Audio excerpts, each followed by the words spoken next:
umuntu avumbura ibisanzwe bihari kuvuga ushiza habona ikintu cari gisanzwe gihari ego kinyegeje bose batari bazi mugabo cari gisanzwe gihari rero kubw'ivyo Imana urashobora kuyizera kuko niwe muremyi wenyene niwe wenyene ashobora gukura muri néant muri vide agakura ahata kintu gihari akarema ikintu atakintu kimwe gifatiyeko ariko avuze ngo gusa kibeho kikabaho ata umuntu amufashije ataco yishimikije ariko abibeshejeho gusa Imana ntibesha Imana sinjyajya Imana ntica imanza za ngondagonde Imana ntipendereya canke ntigira nkunzi Bibiliya bitubwira neza kandi ubiravye no mu buzima bwawe urabona neza yuko Imana itigeze kurenganya n'amagogwa wo burimo nibihe bigoye wo burimo urabizi neza yuko swat Imana yareretse yuko ubicamwo kugira ngo ukomeze kandi aho naho ndazi neza yuko hariho ugutegwa intege kuri muri wewe kandi wumva kuriho canke naho waratewe na Satani ariko si Imana yabikoze kubera iki Imana ni nziza Imana igira neza kandi Imana iragororotse kandi Imana ni umucamanza w'ukuri.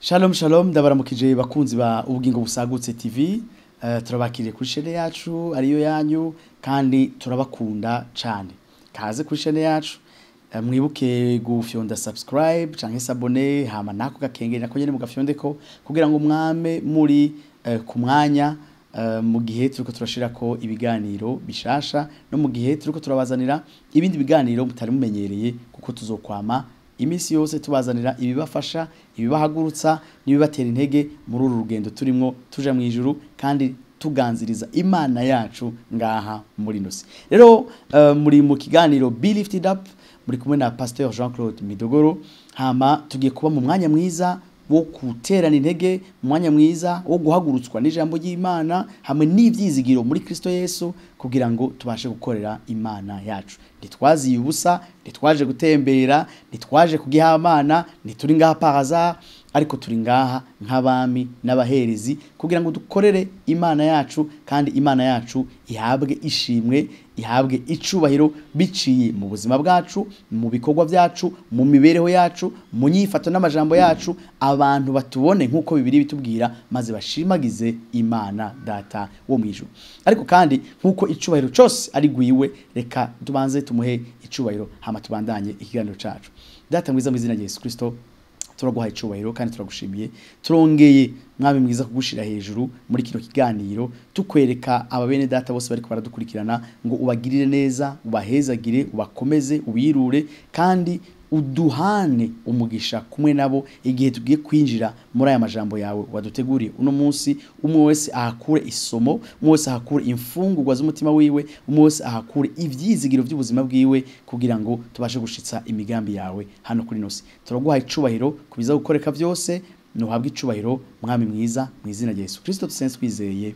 amen kaze rero ubugira kandi mu kiganiro cacu Be Lifted Up uno munsi tugiye kubandanya tuganira ku ijambo twatanguye ubushize ryavuga ngo croire et faire confiance à Dieu kwizera no kwizigira Imana yacu n'umutima wawe wose twaratanguye tuvuga icari cyo ukwizera ubu naho tugiye kubandanya tuvuga amajambo meza cyane duhabwa n'ijambo ry'Imana kugira ngo atwereke ukungene uko kwizera kudushoboza guhimbara Imana kudushoboza gukorera Imana kudushoboza mbese no kunyiganyiza ibitonyiganyize kusambura ibitosambutse kubaka ibyo abantu bari baza ko bidashoboka no gushika aho abantu batari bazi yuko wewe woshika kubera iki kubera wizeye kandi kubera wizeye wahaye icibare igikorwa canke parcelle canke umurima Imana iza kuteragiramo imbuto zayo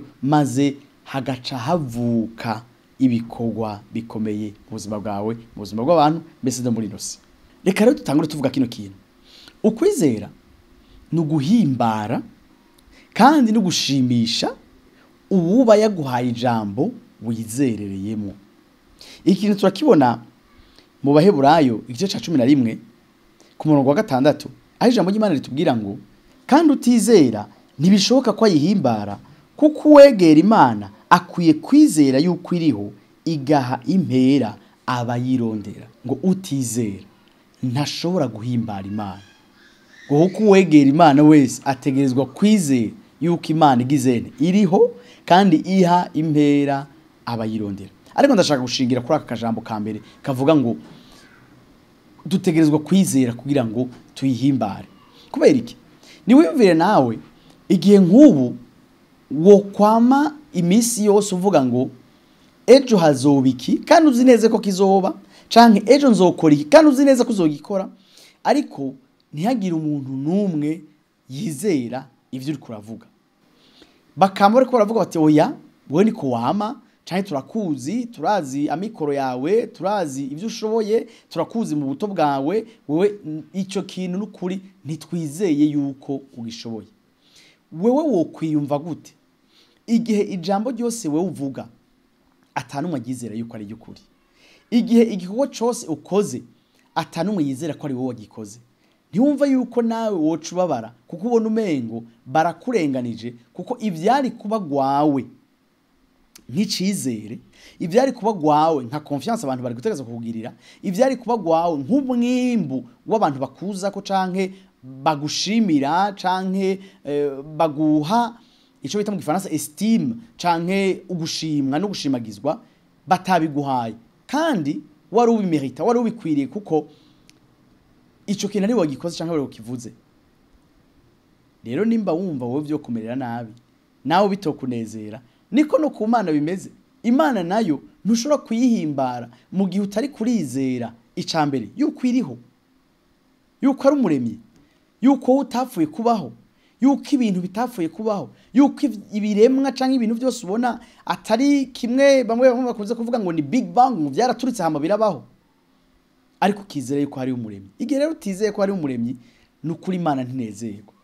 Ikindi naco umaze kubona ibikorwa, umaze kumva amajambo, umaze wowe nyene kwibonera n'amaso yawe canke kwiyumvira n'amatwi yawe ibintu bidasanzwe Imana ikora, wowe na wowe nyene udashobora gusobanura, n'abanyabwenge badashobora gusobanura, hama ukagerekako ukarenga ivyo byose ukubahuka kuvuga ngo nta wuzi ko Imana iriho, Imana ntibiyihimbara. Bien sûr, kubera iki?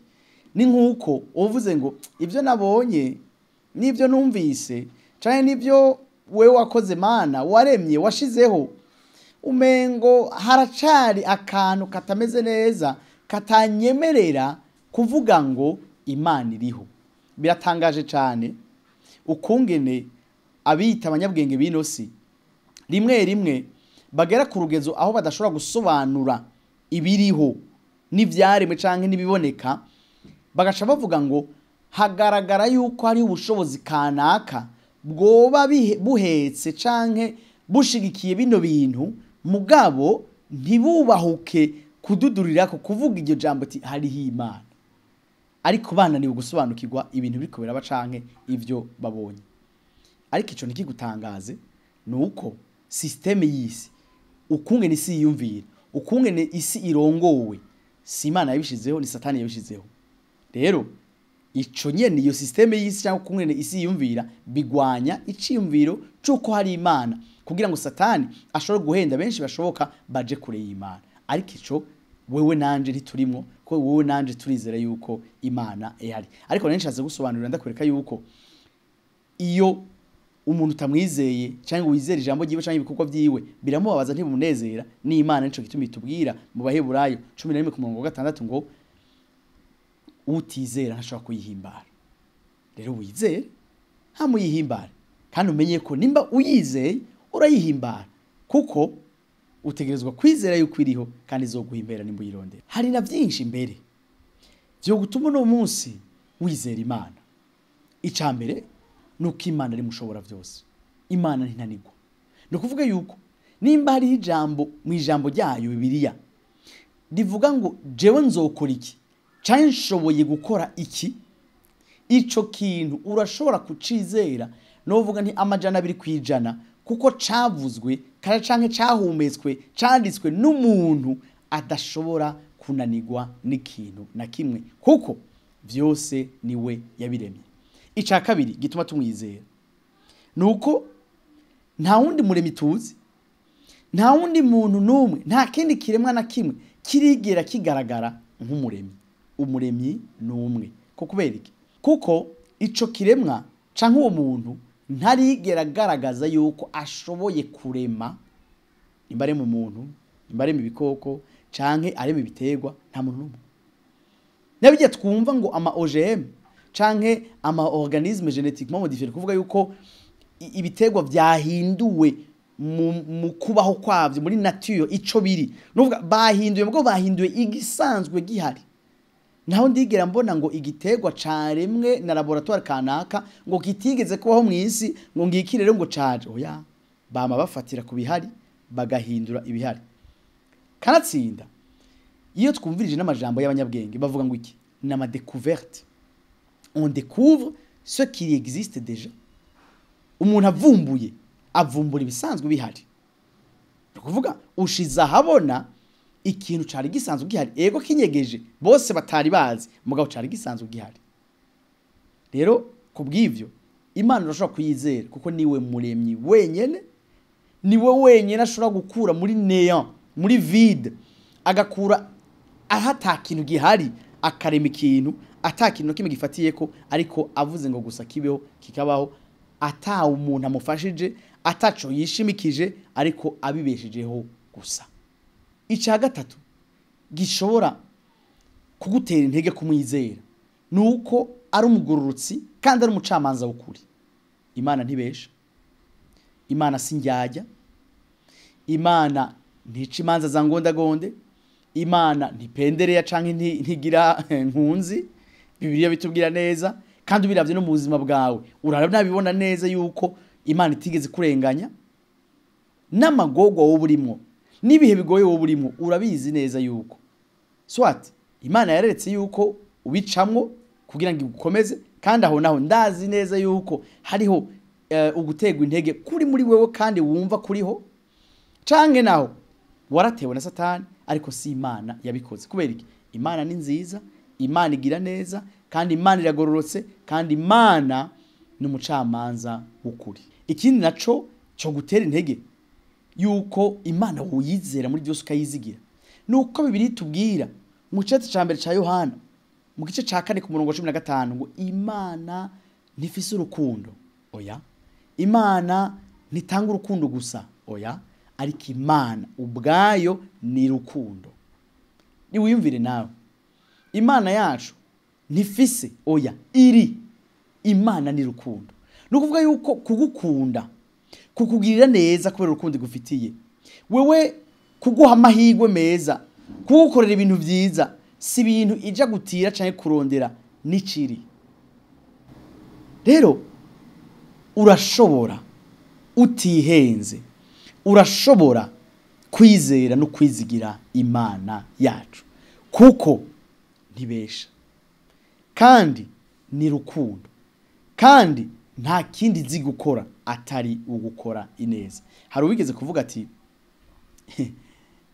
Imana ati nubwo yokora ku kibi coca gihinduka ineza, ati nubwo yokora ku ngwara, iyo ngwara yoshize imangana canke gahinduka ikindi kintu wundi mugisha. Kubera iki? Imana izi kugira neza gusa. Hari abariko baratwumviriza bashaka bavuga ati none ko Imana yavuze ko izohana, none ko Imana yavuze ko izotamumurira abantu, none ko Imana yavuze ko izomanura ibinabiriya, kandi Imana uvuze ko igira neza. Nukuri igira neza. Kubera iki? Kuko iyo abitagira neza, ivyo bihano vyoje ata mwanya bigusigiye wo kwihana no kwitunganya, ata umwanya turimwo w'ubuntu urinze kubaho, yocihaniraho nyene. Ariko kubera ari nziza, irakurindira, mbese ikanakubwira n'ubutumwa bwiza, ikanakurunkira n'abantu bakaguhanura, ikanakumvisha n'ubutumwa bwiza ku radio canke ahandi, ikanakuzana na bene ibi biganiro kugira ngo wumve, uhinduke, iguha amahirwe yo kuzobana nayo mwijuru. Amahirwe yose vyananiranye niho umuntu ateba agapfa hama akaja mu muriro, kubera atakundi nyene vyogenda. Urubanza rw'Imana rutegerezwa kuja mu ngiro kuko ari le juste juge, umucamanza agororotse. Rero Imana igushakira neza, uvyizere kandi uvyizigire. Irabivuga muri Yeremiya 29 ku murongo wa 11 ngo kuko nzi imigambi mbafise ko canke mbafitiye imigambi yo kubagirira neza, yo kubaha ivyizigiro nakazoza. Rero mugenzi, turangize muri kino kiganiro cacu tukubwira ngo urashobora kandi utihenze kwizera no kwizigira Imana kandi urategerezwa kwizera no kwizigira Imana kubera iki nta bundi buhungiro bwiza kandi bukwiye buhari atari mu Mana yacu itabesha idahinduka kandi izi kugira neza gusa Imana ibahezagire kandi ibandanye ibahagurutsa ibakomeza muyizigire muyizere muzobona ubwiza bwayo shalom shalom